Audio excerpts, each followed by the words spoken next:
Welcome back to this review of Sex and Culture, Unwin's 1934 masterwork that predicts cultural collapse for the West by 2060.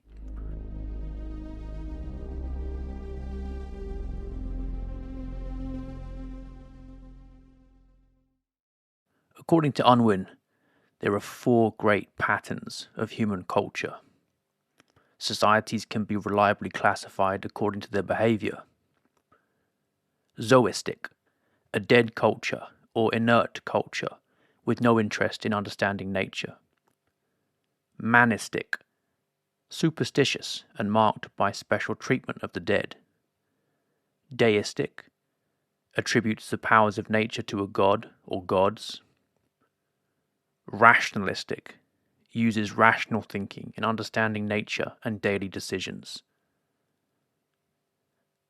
The zoistic society displays the least amount of mental and social energy, the rationalistic the most. Only a few civilized societies have been in the rationalistic cultural condition. All uncivilized societies can be placed in one or other of the remaining three classes. Societies with the least amount of energy don't impose prenuptial continence. They give the greatest opportunities for sexual indulgence after marriage. Unwin found that all the deistic societies insisted on prenuptial chastity. Conversely, all the societies which insisted on prenuptial chastity were in the deistic condition. The cultural condition of a society, then, rises in exact proportion as it imposes prenuptial and postnuptial restraints upon sexual opportunity. Unwin defines sexual opportunity as opportunity which is afforded to a man or a woman to gratify a sexual desire. Sometimes the sexual regulations prevent such satisfaction. The impulse must be checked or the offender will be punished. The sexual opportunity has then been limited. In his study of the 80 societies, he found that the three great patterns of uncivilized culture invariably accompanied the three patterns of prenuptial sexual opportunity. If a society permitted prenuptial sexual freedom, it was in the zoistic cultural condition. Conversely, all the zoistic societies permitted prenuptial sexual freedom.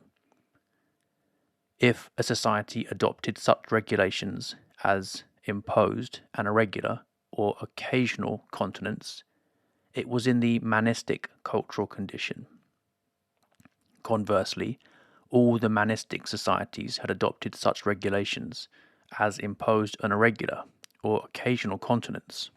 If a society insisted on prenuptial chastity, it was in the deistic cultural condition.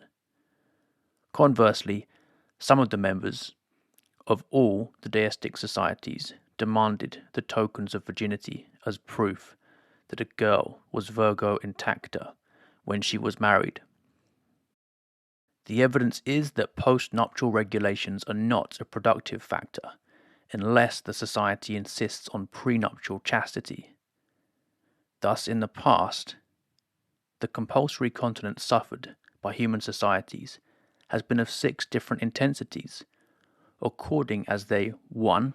Permitted prenuptial sexual freedom outside the exogamic regulations and prohibited degrees. 2. Insisted on an irregular or occasional prenuptial continence. 3. Compelled a woman to be Virgo intacta when she joined her husband. 4. Permitted a modified monogamy or polygamy. 5. Insisted on absolute polygamy. 6. Instituted an absolute monogamy. This point is so important to grasp. The evidence is that postnuptial regulations are not a productive factor unless the society insists on prenuptial chastity. It's also important to bear in mind in this connection that the behavior of females is more significant than that of males. Only one stratum of a society needs to impose prenuptial continence and limit postnuptial sexual opportunity by means of strict monogamy for the society as a whole to behave as a civilized society. The cultural state of any human society depends not on the behavior of the majority, who often are almost completely controlled by their unconscious minds, but on that of a small minority who display their inherent powers.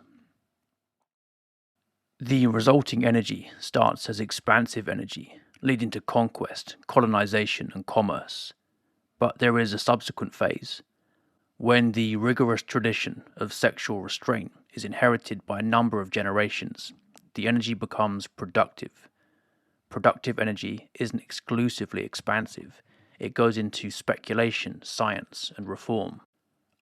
No society can display productive social energy unless a new generation inherits a social system under which sexual opportunity is reduced to a minimum. If such a system be preserved, a richer and yet richer tradition will be created, refined by human entropy. When prenuptial continence and monogamous marriage are relaxed, the society is overtaken by another one made energetic by practicing sexual continence.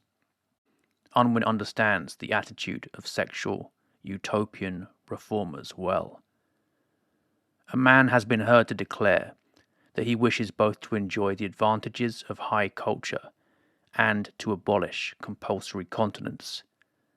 The inherent nature of the human organism, however, seems to be such that these desires are incompatible, even contradictory.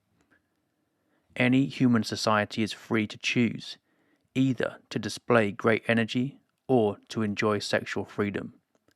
The evidence is that it cannot do both for more than one generation.